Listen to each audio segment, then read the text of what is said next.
Ecclesiastes Kapitulo 4. Unya, giusi sa ako na usab ang tanang pagpanlupig dinhi sa kalibutan. Naghilak ang mga gilupigan apan walay mitabang kanila kay gamhanan man ang mga nanglupig.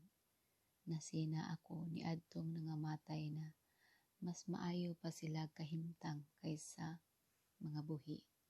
Apan mas maayo pagayod kadtong wala mga tao kay wala man sila makakita sa mga pagpanlupig dinhi sa kalibutan. Nakita ko usab nga ang tanang paghago ug ang tanang abilidad sa pagtrabaho nagikan sa kasina sa iyang isig ka tawo.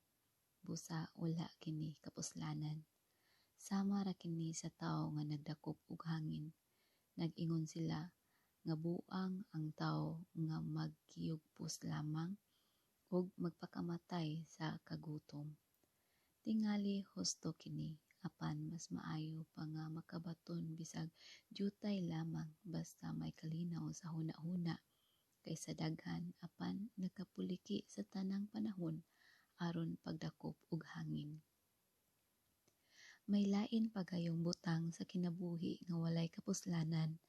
May tawo nga nag-inusara pagpuyo, wala siya'y anak, walay igsuon, apan nagkapuliki siya pagtrabaho ug wala gayud matagbaw sa iyang bandi. Kinsa may iyang gitagan-an sa iyang hilabihan nga paningkamot ug nganong gihikawan man niya sa kalipay ang iyang kaugalingon. Kini usab walay kapuslanan. Lisod kini nga paagi sa pagkinabuhi. Ang duha mas maayo kaysa sa usa.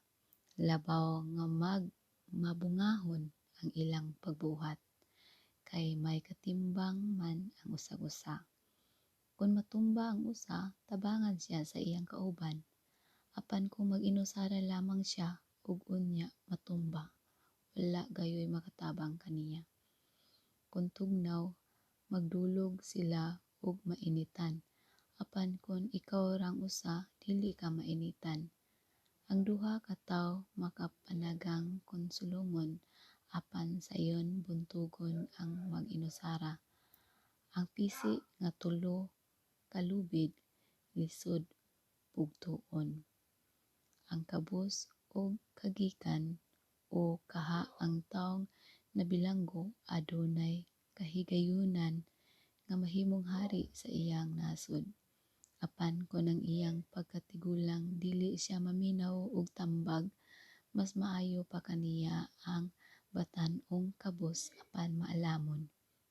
Namalandong ako sa tanang tawo nga nagpuyo sa kalibutan ug diha kanila may batan-on nga maoy mohari ug madamlag. Walay kinutuban ang gidaghanon sa mga tawo manduan niining usa ka hari.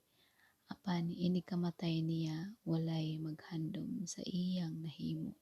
Busa wala kini kapuslanan ug sama ra kini sa pagdakop og hangin.